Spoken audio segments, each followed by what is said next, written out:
I'm Plouse. I'll be the visual evaluator for Bill tonight, this morning.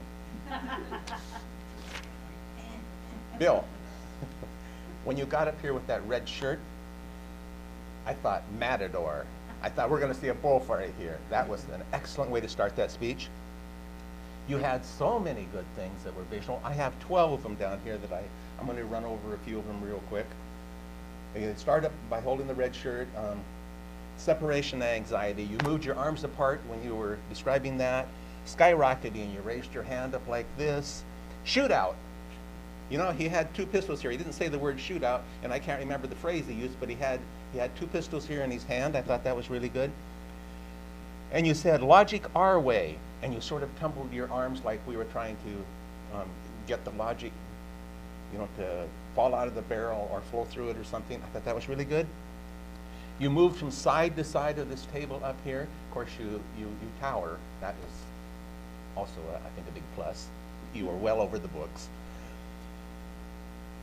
And when you did it honors me that you would give this award. When you were talking about the person that was receiving the awards, and you got into that mode, and you looked kind of shy and everything, and you not only had the arm and the hand expressions that you gave us throughout, but you also had the facial expressions. And I think that really worked well, for me anyway. And you even were so good at this that you scratched your chin effectively. You know, when you were thinking that time, you scratched your chin like you were, you know, like you do when you're thinking and stuff. And it looked like it was on purpose, and you meant to do it, and it really worked well.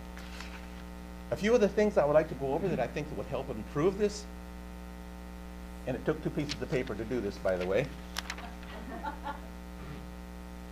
Seeing all the books lined up here at once, I didn't realize it at the time because you were so dang entertaining that they all had the same title. Is that correct? They all had the same title. Okay, when I saw all of those up there at once, I was in dread mode at the start of the speech because I thought that you were going to go over all of these different books because I didn't realize that they were the same title. I thought that you were going to say something about each of these, so I had dread mode to start with.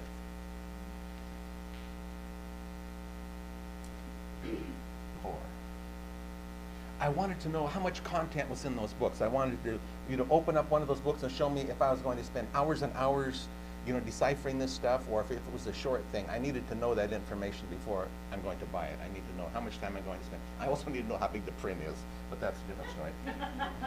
Your clothes, they look very professional. And I think that when you said, when people love you, they give you money. I would have loved to have seen if you would have pulled out a fake dollar bill up here, a big one or something like that. If you'd have pulled out of your pocket, it would have registered money with my brain. When you just said money up here, it didn't do it for me. But I think it would have been a good catch if you'd have pulled out a real dollar bill or a $100 bill or a fake dollar bill or something. You know, give you money. And the next point, and the last point. I think this is very, very important, but it's very, very subtle. Did anyone notice? His tie matched that shirt. Salesman stuff. And the next evaluator is going to be our content evaluator, and I do not know who that is. Kathy, here he is. Here she is.